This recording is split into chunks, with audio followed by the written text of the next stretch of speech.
Bismillahirrahmanirrahim. Assalamualaikum warahmatullahi wabarakatuh.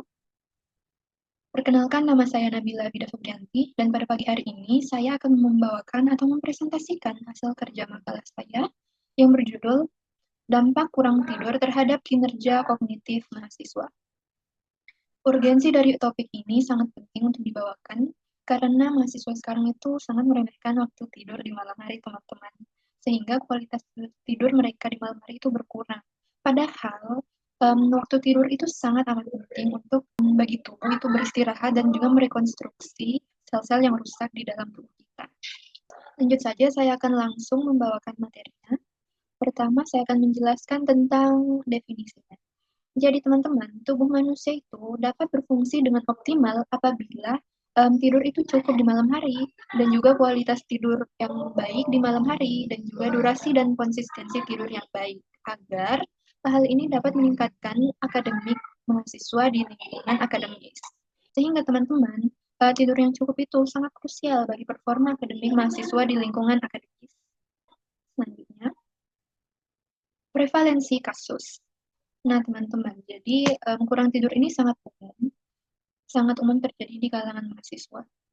Pada penelitian yang dilakukan oleh Hersner dan Shervin pada tahun 2014, menyatakan bahwa 50% mahasiswa melaporkan kantuk di siang hari, 70% kurang tidur di malam hari, sehingga menyebabkan nilai rata-rata rendah dan juga risiko kegagalan akademik di lingkungan akademis. Nah, teman-teman, jadi pada penelitian Schmickler dan kawan-kawan pada tahun 2023 menunjukkan penyebab dari kurang tidur itu karena status sosial yang rendah, stres, kelelahan, juga kesehatan yang buruk, dan juga tekanan tugas yang berat dari perkuliahan.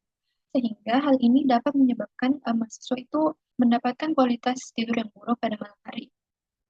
Dan yang kedua ada faktor kurang tidur pada performa kognitif mahasiswa.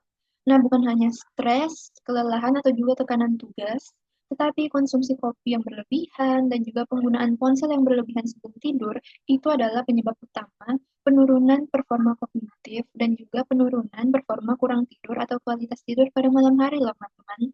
Jadi, sebenarnya konsumsi kopi yang berlebihan atau kafein yang berlebihan itu dapat menghambat adenosin yang ada dalam tubuh kita. Nah, teman-teman, adenosin itu apa sih? Nah, jadi adenosin itu adalah zat atau sel yang mengatur sistem kantuk yang ada dalam tubuh kita. Sehingga apabila kita mengonsumsi kopi atau kafein secara berlebihan, hal ini dapat menghambat adenosin yang ada di dalam tubuh kita. Sehingga kita itu selalu terjaga pada malam hari. Dan selanjutnya itu sinar biru pada ponsel. Nah, teman-teman, apabila kita senantiasa menggunakan ponsel sebelum tidur, itu dapat menyebabkan sinar biru yang ada pada ponsel menyebabkan mata kita lelah dan membuat kita itu sulit merasa kantuk. Selanjutnya, dampak kurang tidur pada kinerja kognitif mahasiswa.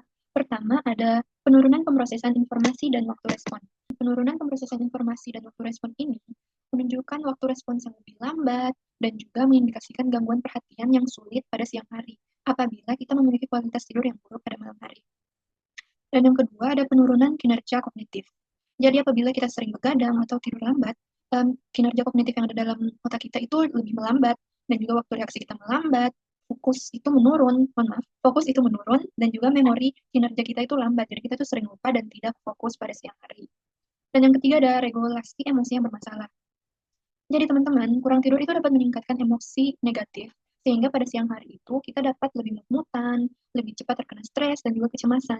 Hal itu karena kurang tidur atau kualitas tidur yang buruk pada malam hari.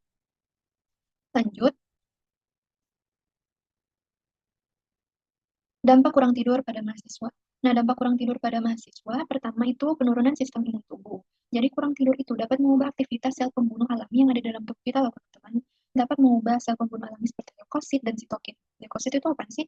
Nah, jadi leukosit itu adalah sel darah putih dan juga sitokin itu adalah sel yang mengatur sistem imun yang ada di dalam tubuh kita. Sehingga apabila kita senantiasa melakukan begadang dan juga kurang tidur, itu dapat menghambat sel pembunuh atau sel imun yang ada dalam tubuh kita, sehingga kita itu dapat lebih mudah terkena penyakit atau jatuh sakit. Dan yang kedua adalah masalah kesehatan kronis.